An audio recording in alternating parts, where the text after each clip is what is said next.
नमस्कार दोस्तों, welcome back to the finance scholar. आज हम डिस्कस करेंगे डिजिटल बैंकिंग 100 एमसीक्यूज़ का जो पार्ट 2 है उसको आज हम ख़त्म करेंगे। इसमें हम डिस्कस करेंगे बेबी बूमर्स हैं, मिलेनियल्स हैं, ठीक है, अदर टॉपिक्स जो भी रिलेटेड हैं, पीपीपी हैं एंड प्रीपेड पेमेंट कार्ड्स हैं, उन सबसे रिलेटेड एमसीक्यूज़ है जो बहुत इंपॉर्टेंट है आपके डिजिटल बैंकिंग का। अगर आप एग्जाम जो आईबीएफ का है या अदर एग्जाम जहाँ पे भी डिजिटल बैंकिंग पूछी जाती है वो देने जा रहे हैं, तो ये लेक्चर आप ज़रूर से ज़रूर देख के जाइए। इसमें मैंने सारे इंपॉर्टेंट टॉपिक कवर किए हैं। तो शुरू करते हैं। पहला क्वेश्चन है, विच generation is most associated with early adoption of mobile banking? Baby boomer, generation x, millennial, generation Z, silent generation. तो इसका आंसर होगा मिलेनियल। 1981 से 1996 तक जो भी जनरेशन थी, ठीक है, जो डिजिटल पायनियर थे, वैल्यू एक्सपीरियंस से वैल्यू, मतलब जो भी वो काम करते थे उससे जो एक्सपीरियंस मिलता था उससे वैल्यू गेन करते थे, और उस समय जो ग्लोबलाइजेशन हो रहा था, ठीक है, तो उस जनरेशन को जो बोला गया मिलेनियल बोला गया। इसके साथ हम और भी देख लेते हैं साइलेंट जनरेशन। साइलेंट जनरेशन जो थी वो 1928 से 1945 का जो टाइम था सेकेंड वर्ल्ड वॉर का और ग्रेट डिप्रेशन का, उस टाइम की जनरेशन को बोलते हैं। फिर आपका बेबी बूमर जो है वो 1946 यानी आफ्टर वर्ल्ड वॉर 2 से लेकर 1964 तक का जो है उसको बोलते हैं। और फिर जनरेशन एक्स जो है उस वो बोलते हैं 1965 से 1980 तक का जो हमारा जनरेशन है, ठीक है। आगे मूव करते हैं। A key driver for the growth of mobile banking was increased branch availability, decreased smartphone penetration, the rise of social media platform, demand of 24/7 banking access, government regulation favoring traditional banking। तो इसका answer क्या होगा? की driver क्या है mobile banking की growth के लिए कि हम 24/7 बैंकिंग सर्विसेज प्रोवाइड की जाए पब्लिक को। So D is the right answer, ठीक है। What is the typical cash loading limit for prepaid payment instrument? So as per the latest guideline जो अभी प्रेजेंट समय में है, that is maximum 50,000 per month subject to the overall limit of prepaid. इतना आप load कर सकते हो। तो प्रीपेड पेमेंट इंस्ट्रूमेंट कौन से होते हैं आपके? Smart card, digital wallet, paper vouchers, mobile wallet, meal card, loyalty card, fast tag. इसमें आप मैक्सिमम 50,000 तक ही ऐड कर सकते हो। नेक्स्ट है, विच of these is not a type of prepaid payment instrument? Close PPI, semi close PPI, open PPI, wallet PPI, credit card PPI. So credit card PPI is not a PPI, ठीक है। तो जो semi closed क्या होता है?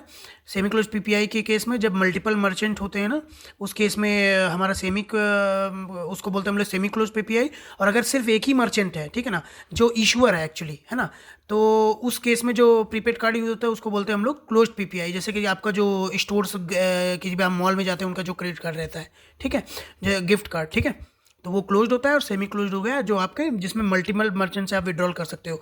Open PPI में क्या होता है कि सभी के लिए विड्रॉल होता है, ठीक है, कोई भी रिस्ट्रिक्शन नहीं होता है। पुश ट्रांजेक्शन क्या है? Funds are requested from the payer's account, funds are transfer directly from the payer's account, the payee initiate the transaction, a third party facilitate the transaction require physical verification। So right answer is push transaction क्या होता है? funds are transferred directly from the payers account। Zitmo is a type of, तो malware it is a क्या? Zitmo क्या होता है? Zitmo is a abbreviation of Zeus in the mobile, ठीक है। तो मोबाइल बैंकिंग केस में ये एक तरह का ट्रोजन होता है, ठीक है, जिसमें ये क्या करता है कि जो एसएमएस मैसेज होते हैं ना उनको इंटरसेप्ट कर लेता है, जिसमें कि बैंक का ओटीपी भी ये रीड कर लेता है। तो इसको क्या बोलते हैं? जिटमो। तो एक तरह का क्या हो गया? ट्रोजन वायरस है, ठीक है, Trojan horse. B is the right answer.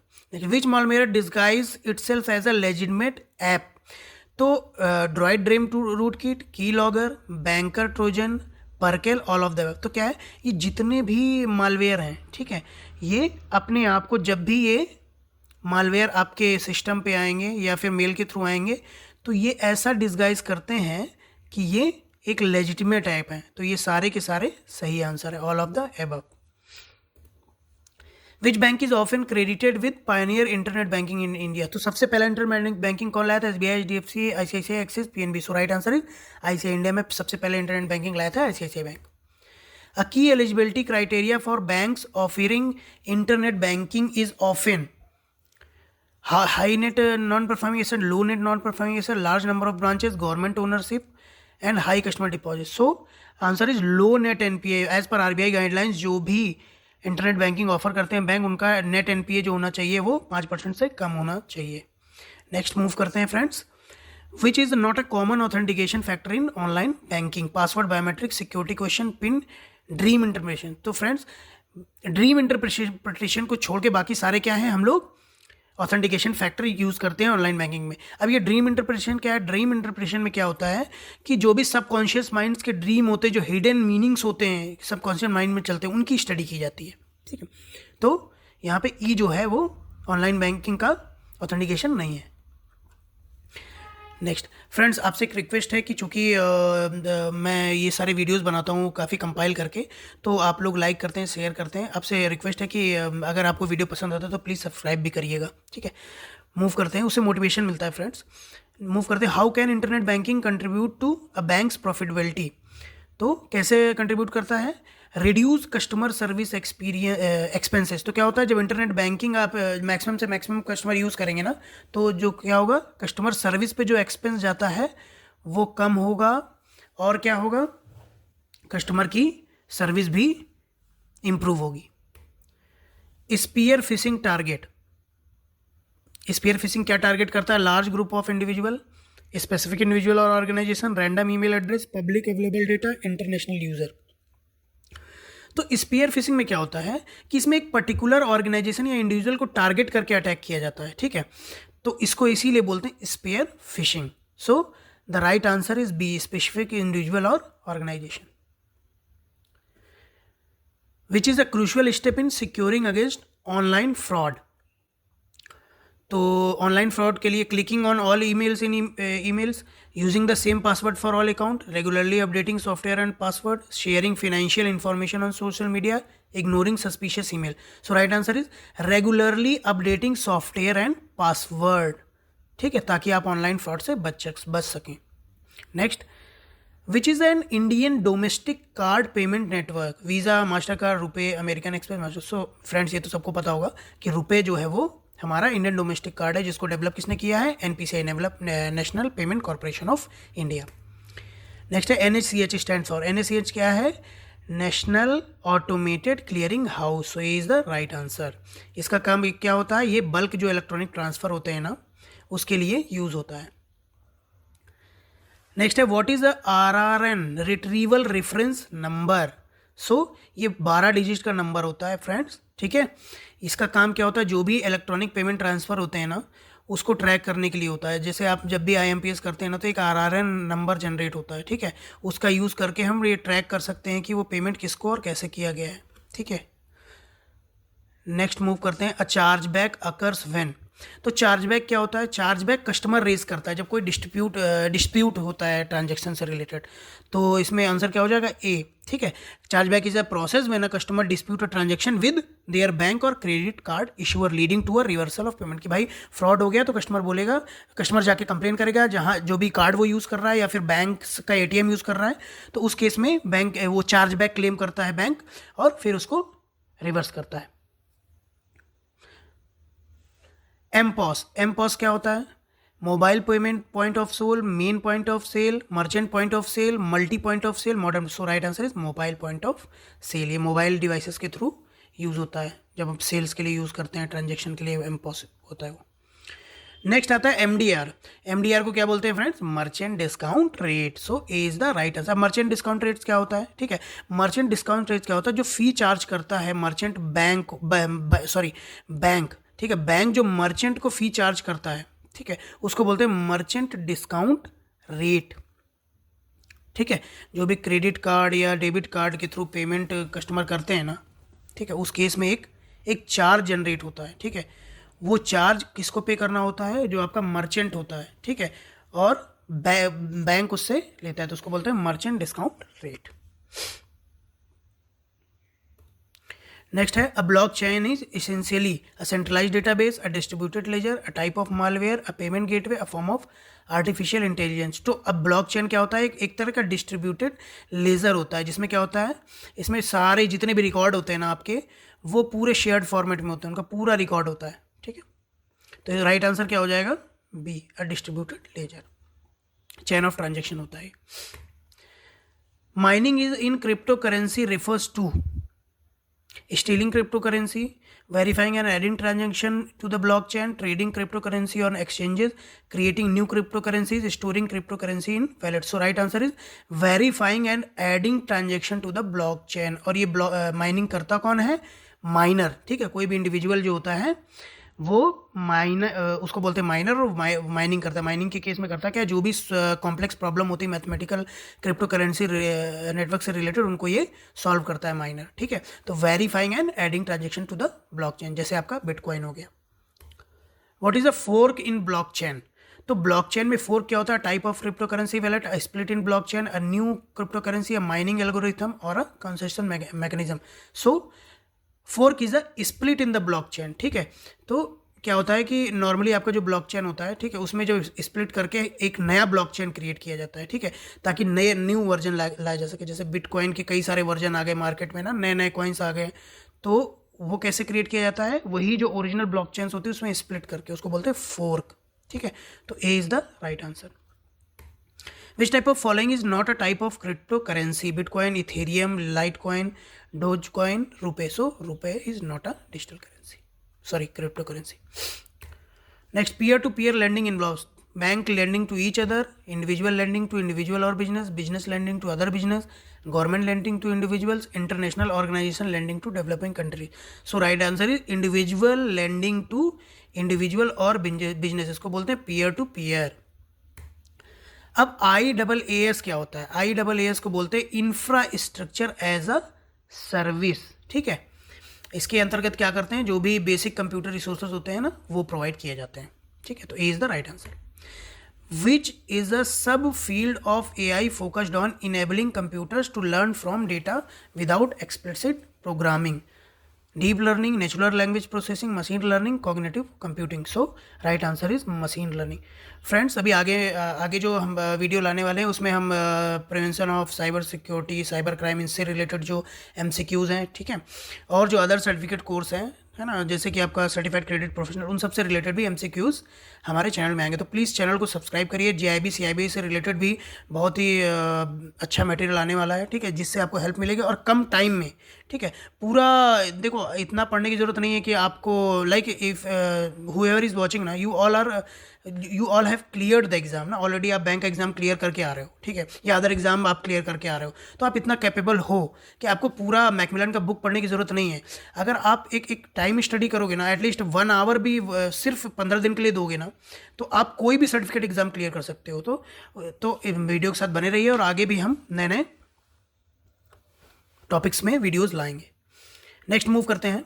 Natural language processing focus on image recognition, enable computer to understand and process human language, predicting stock price, designing robots, optimizing database inquiry. So इसमें क्या होगा? Natural language processing क्या होता है? Computer को जो human का language होता है ना, उसको समझने की जो क्षमता आती है, वो किस प्रोसेसिंग, उसको क्या बोलते हैं? नेचुरल लैंग्वेज प्रोसेसिंग, ठीक है। तो B is the right answer. Chat bots, तो चैट बॉट्स क्या है? एक तरह का नेचुरल लैंग्वेज प्रोसेसिंग है। देखा होगा आजकल जितने भी ऐप्स हैं वो चैट बॉट यूज़ कर रहे हैं, ताकि हम जो भी उनसे क्वेश्चन पूछते हैं ना, तो वहाँ पे ह्यूमन ना हो के एक चैट बॉट हमारी बातों को समझ के क्या है उसका, क्या हम चाहते हैं, क्या हमारा इशू है, उसके अकॉर्डिंग रिप्लाई करता है। तो वो नेचुरल लैंग्वेज प्रोसेसिंग पे वर्क करता है। So B is the right answer. Next है 29। Which of these is a challenge posed by AI in banking? Improved customer service, job displacement, increased efficiency, reduced fraud, personalized financial advice. So AI क्या है? इससे देखो, इसमें क्या है कि अभी AI के आने के बाद बैंकिंग में क्या है, जॉब तो जाएंगी, but in other way new jobs create भी होंगी। जो लोग AI फ्रेंडली हैं, जो लोग AI के बारे में अवेयर, उनके लिए नई जॉब्स क्रिएट होंगी। सो यहाँ पे जो आंसर है दैट इज जॉब डिस्प्लेसमेंट, ठीक है। Which is not a common application of analytics in banking? Fraud detection, customer segmentation, risk management, branch closure optimization, randomly assigning loan interest rate. So analytics in banking का जो इसमें common example नहीं, वो क्या है? Randomly assigning loan interest rate, ठीक है। तो एनालिटिक्स का काम क्या होता है? एनालिटिक्स किसी भी कस्टमर का डेटा लेते हैं ऑर्गेनाइजेशंस ना, फिर वो देखते हैं कि इस डेटा के अकॉर्डिंग उनको क्या डिसीजन लेना है, क्या डिमांड है, क्या वो जो प्रोडक्ट सप्लाई कर रहे हैं उसके अकॉर्डिंग उनको कैसे स्ट्रेटजी बनानी चाहिए, सारा एनालिटिक्स के थ्रू होता है। तो आगे मूव करते हैं। Deep learning is a subset of, तो डीप लर्निंग क्या है, artificial intelligence, sorry machine learning का पार्ट है, ठीक है। तो मशीन लर्निंग के अंतर्गत ही उसकी ही एक ब्रांच समझ लो डीप लर्निंग होती है ना, जिसमें क्या है, हम जो न्यूरल नेटवर्क्स होते हैं ना उसकी कॉम्प्लेक्सिटी जो होती है उसके बारे में लर्न करते हैं। So B is the right answer. Cognitive computing aims to mimic human cognitive process, automatic repetitive tasks, analyze large data set, develop self-driving cars, create virtual reality experience. So right answer is cognitive computing is mimicking human cognitive process. ठीक है, इसका क्या काम क्या होता है कि focus on task like learning and problem solving. आगे मूव करते हैं। अब इंटरनेट ऑफ थिंग्स, आप लोगों ने सुना होगा इंटरनेट ऑफ थिंग्स, तो ये होता क्या है, a network of interconnected devices, a type of cloud computing, a form of artificial intelligence, a social media platform, a cyber security threat. So right answer क्या है, इंटरनेट ऑफ थिंग में क्या होता है, कई सारे डिवाइसेस जो होते हैं वो नेटवर्क से इंटरकनेक्टेड रहते हैं, ठीक है, ताकि बहुत सारा जो भी डेटा है उसको एक जगह ना कलेक्ट करके मल्टीपल जगह कलेक्ट करके सारे सिस्टम को इंटरकनेक्ट कर दिया जाए और डेटा का एक्सचेंज इजिली होता रहे। तो A is the right answer. Which of these is a potential benefit of IoT in banking? So benefit क्या होगा, पर्सनलाइज्ड फिनेंशियल प्रोडक्ट्स होगा, ठीक है। बेसिकली ये टेलर सर्विसेज के लिए ये यूज़ होता है ताकि जो भी प्रोडक्ट्स है ना फिनेंशियल सर्विसेज से रिलेटेड उनको पर्सनलाइज्ड व्यू में स्पेसिफिक डिमांड के हिसाब से डेवलप किया जा सके। So B is the right answer. अब मूव करते हैं next. What is the primary function of a hash in blockchain technology? To encrypt the entire blockchain, to unique identify a block of data, to validate transaction, to mine new cryptocurrency, to store cryptocurrency value. So right answer is hash क्या होता है blockchain technology में? इसका काम होता है कि एक यूनिक आइडेंटिटी, जो एक यूनिक ब्लॉक होता है, क्योंकि डेटा तो बहुत सारा है, उसमें एक यूनिक अगर ब्लॉक ऑफ डेटा को आइडेंटिफाई करना है तो वो हैश के थ्रू करते हैं, ठीक है। अब इसमें जैसे कि when transaction is made on a Bitcoin network, the data of the transaction is hashed. If any detail in the transaction such as amount or sender is altered, the hash will change, altering the network to the potential. तो जैसे अब क्या है कि जो भी आपका data है, ठीक है, ट्रांजेक्शन डेटा, अगर उसमें कहीं भी अल्टरिंग होगी, ठीक है, तो क्या करेगा, हैश क्या करेगा, उस इंफॉर्मेशन को अल्टर करने नहीं देगा। हैश क्या करेगा, जैसे मान लो कोई भी आपके डेटा में जा रहा है, उसको हैक करने की कोशिश कर रहा है, या पासवर्ड या कुछ भी उसको स्पूफ करने की कोशिश कर रहा है, तो उस केस में क्या करेगा, हैश उसको ऑटोमेटिकली चेंज कर देगा ताकि कुछ भी अल्टरिंग ना हो पाए और फ्रॉड ना हो पाए, ठीक है। तो यहाँ पे जो राइट आंसर होगा B, to uniquely identify the block of data. Next है 36, which consensus mechanism is used by bitcoin? तो कौन सा है, प्रूफ ऑफ वर्क, बी, ठीक है, ये होता है आपका बिटकॉइन में यूज होता है। नेक्स्ट है व्हाट इज वर्चुअल करेंसी? ठीक है, अ digital representation of value, a physical currency issued by central bank, a type of stock, a government bond, a prepaid payment instrument. So right answer क्या है, ये एक तरह का डिजिटल रिप्रेजेंटेशन होता है वैल्यू का। ऐसा नहीं कि इसको कोई सेंट्रल बैंक गवर्न नहीं करेगा। डिजिटल करेंसी कई जगह, अभी नई डिजिटल करेंसी जो आ गई कई कंट्रीज में वैलिड ही नहीं है, ठीक है, उनको कई सारे जो ऑर्गेनाइजेशन है रेगुलेट नहीं करते, जैसे कि उसी का एक बेस्ट एग्जांपल है आपका बिटकॉइन, ठीक है। ऐसे ही आपका गेमिंग में क्या है, वी बक्स, ठीक है। तो इस तरह की ये सब वर्चुअल करेंसी है, ठीक है। तो A is the right answer, a digital representation of value. Which of the following best describe brand spoofing? legitimate marketing by brand, impersonating a brand to deceive individual, creating a new brand identity, counterfeiting branded product, criticizing a brand publicly. So right answer is impersonating a brand to deceive individual, ठीक है। इस case में क्या होता है कि जो brand spoofing में फॉर एग्जांपल HDFC का एक फर्जी वेबसाइट बना दिया, ठीक है, और आपको मेल भेजा पेमेंट करने के लिए फॉर एनीथिंग, कुछ भी करने के लिए, कुछ ऑफर निकाल दिया HDFC बैंक के नाम से या कोई भी बैंक के नाम से, या कोई बड़ी प्रेस्टीज फर्म है उसके नाम से फेक ब्रांड वेबसाइट बना ली, ठीक है, और आपको ईमेल्स भेजे या SMS के थ्रू भेजे, तो उससे क्या होता है, आपको ऐसा लगेगा कि ये तो मेन ब्रांड ही है, ओरिजिनल ब्रांड ही है, ठीक है। तो इसको बोलते हैं brand spoofing. What is the purpose of 2-factor authentication? तो पर्पज क्या होता है, purpose is to add an extra layer of security, ठीक है। यूजुअली 2-factor में क्या यूज करते हैं, पासवर्ड, फिर पासवर्ड जब डालते हैं तो क्या आता है, OTP, तो पासवर्ड प्लस OTP क्या हो गया, 2-factor authentication. Which of these is a common method for securing against online fraud. So sharing password with trusted friend, using public Wi-Fi for online banking, being cautious of suspicious email and link, disabling antivirus software, ignoring security updates. So क्या है common method? अगर आपको online fraud से secure होना है तो क्या रहेगा उसके लिए? Being cautious of suspicious mail और लिंक, जो भी ईमेल में लिंक्स आते हैं ना उन पर क्लिक नहीं करना, नेवर. अगर आप नहीं जानते हो तो never click on that link, ठीक है. This help on prevent fishing and malware attack. Okay friends, अगर कोई भी डाउट हो आपके तो आप प्लीज़ कमेंट शेयर में ज़रूर डालिएगा. मैं जितने भी डाउट्स होंगे आपके कोशिश करूंगा कि मैं क्लियर कर सकूं. और एनी टाइम आपको जब भी कुछ भी अपडेट चाहिए तुरंत कमेंट बॉक्स में डालिए. मैं 24/7 अवेलेबल हूं. आपको जो भी क्वेरी होगी मैं उसको रिजॉल्व करूंगा. नेक्स्ट मूव करते हैं. What does PPI stands in the context of digital payment? So इसको क्या बोलते हैं हम लोग? PPI को प्रीपेड इंस्ट्रूमेंट, ठीक है. जितने भी आपके वैलेट्स होते हैं ना उन सबको. तो B is the right answer. Which term refers to the process of resolving dispute related to card transaction? So charge back, ठीक है. इस केस में क्या होता है? कस्टमर जो है चार्ज बैक क्लेम करता है बैंक के थ्रू जब भी उसके कोई ट्रांजेक्शन फेल होता है या कोई डिस्प्यूट होता है. तो ये is the right answer. Which of these is the key benefit of mobile banking for customer? Reduced accessibility, limited transaction option, 24/7 availability and convenience, increased reliance on physical branches, higher transaction fees. So right answer is 24/7 availability and convenience. So C is the right answer. What is the role of a keylogger? तो keylogger का काम क्या होता है?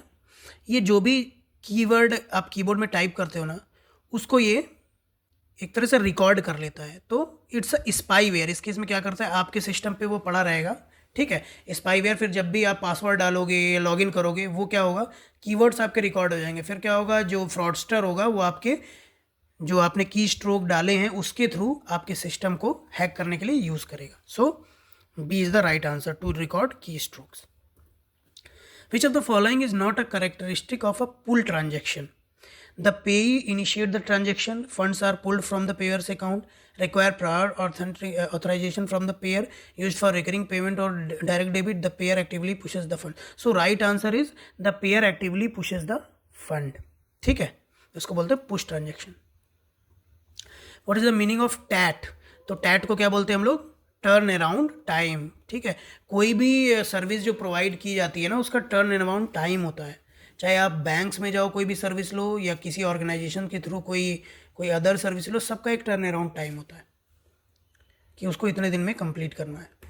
Next move करते हैं 47. Which of the following describes representment in the context of charge back? तो representment क्या होता है? जब मर्चेंट जो होता है वो चार्ज बैक के अगेंस्ट में रिस्पॉन्स करता है उसको बोलते हैं representment. So A is the right answer. उसमें होता क्या है कि रिप्रेजेंटमेंट में जैसे कस्टमर ने चार्ज बैक क्लेम किया, बैंक क्या करेगा? मर्चेंट से बोलेगा कि भाई चार्ज बैक आया है.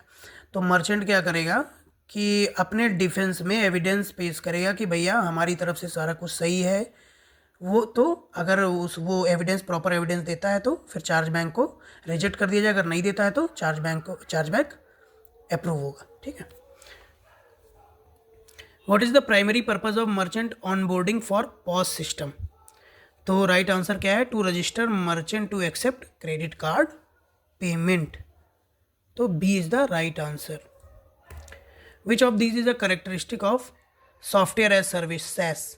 तो कैरेक्टरिस्टिक क्या है? Software is accessed over the internet. तो कोई एक सॉफ्टवेयर है उसको डिफरेंट कस्टमर पे एक इंस्टॉल एक जगह आपने उसको रखा हुआ है, ठीक है. और उसको अगर अलग दूसरे सिस्टम पे एक्सेस करना है तो वो आपका सॉफ्टवेयर एज ए सर्विस के थ्रू एक्सेस हो जाएगा ओवर इंटरनेट, ठीक है. तो right answer is B. Next है which industry is most likely to benefit from AI and machine learning technology? तो कौन होगी? बैंकिंग एंड फाइनेंस में सबसे ज़्यादा टेक्नोलॉजी का यूज़ होगा, ठीक है. तो दोस्तों आज के लिए इतना ही, ठीक है. और आगे भी मैं ऐसे वीडियो लाता रहूँगा. आपको जो भी डाउट्स हैं वो प्लीज़ कमेंट सेक्शन में ज़रूर डालिएगा. Thank you.